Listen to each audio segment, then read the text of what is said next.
The snow covering hides the fact that this is an enormous rubbish tip, stretching as far as the eye can see in every direction. At its centre, the active dump site, 100 metres high. It's simply vast. On it, like worker ants, humans scavenge for anything they can find. But this is inside Europe today. These aren't refugees or economic migrants. These are Romania's poor, an underclass reduced to scratching out a living from this waste.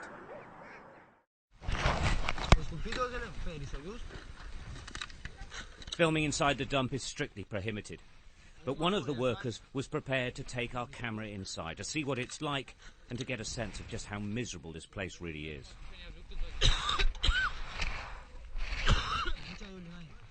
Men, women and children make up the scavenging teams.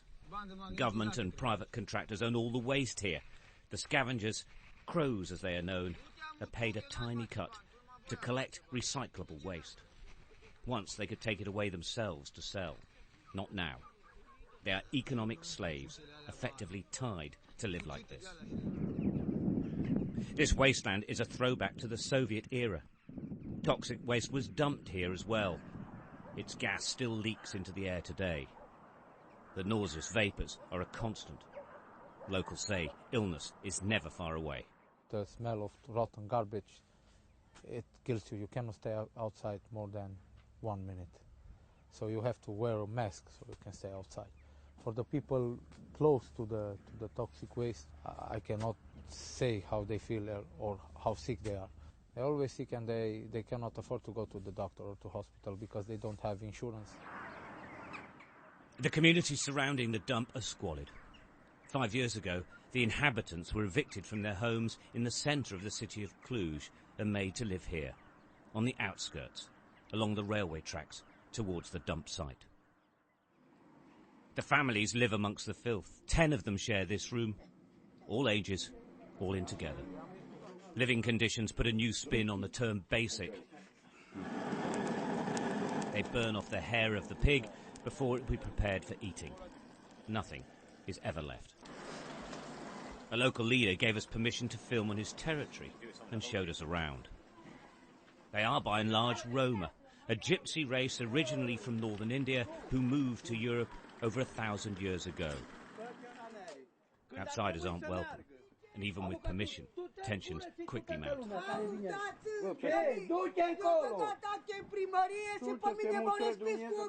These Romanians demand equal rights, but theirs is a life of segregation, condemned to a life of the outsider at home. Healthcare, education, work opportunities are simply denied to them. Dar ne simțim segregați, deci marginalizați de ăștia la societatea română. We feel Romanians. I am a Romanian because I was raised in Romania and I live in Romania, but the Romanians don't accept me like a Romanian. They feel they discriminated us and segregated us, as you see. And do you feel like that as well, even though you've perhaps done better than many? Yes, I feel like that because even if I say I'm a Romanian, the Romanians say you're not a Romanian, you're a gypsy. The traditional gypsy say, you're not a gypsy, you're a gajo. So you're somewhere in the middle. Yeah, Stop. somewhere. Nobody wants you. Yeah, in the grey area. Tony Novak speaks Romanian, English, Italian and German. He taught himself. He works when he can in the United Kingdom. He says he can't get a job out here because of who he is. More difficult because we live here, and the people, when they find out I live here, it's... And this is very much the point. Because of where you actually live, and the fact that you would be linked to the Roma people. Yes. Basically, that's the end of work, is it? Exactly. When they find out, because at the first they don't, they are not interested about the guy. But if it stays 2 or 3 months, they dig. Where you come from, where you live, which are your neighbors, and go on. Nobody wants to live and work in a place like this, but these people have no choice, and there's little wonder that they would like to go somewhere else. In many ways, there's little difference between them and the refugees and economic migrants currently pouring into Europe, except, of course, one major difference. They're already in Europe, and they're Europeans, but they enjoy none of the benefits the rest of us take for granted. On the busy streets of Cluj, Romania's second city, there is little concern for the poorest members of their society. For its part, the local authorities deny discrimination, arguing rather that the crows, the scavengers, choose to live outside normal society.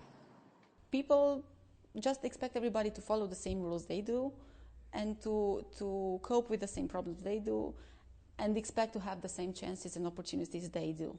I think in terms of local mentality, this is the general idea.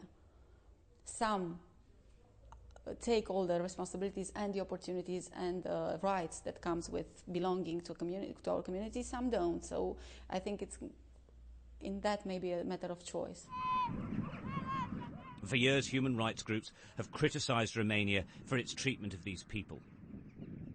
But as this country's European partners prepare to allocate refugees across the member states, there's growing concern here over how the refugees will be treated when Romania's underclass is condemned to live like this already. Stuart Ramsey, Sky News, Cluj, Romania.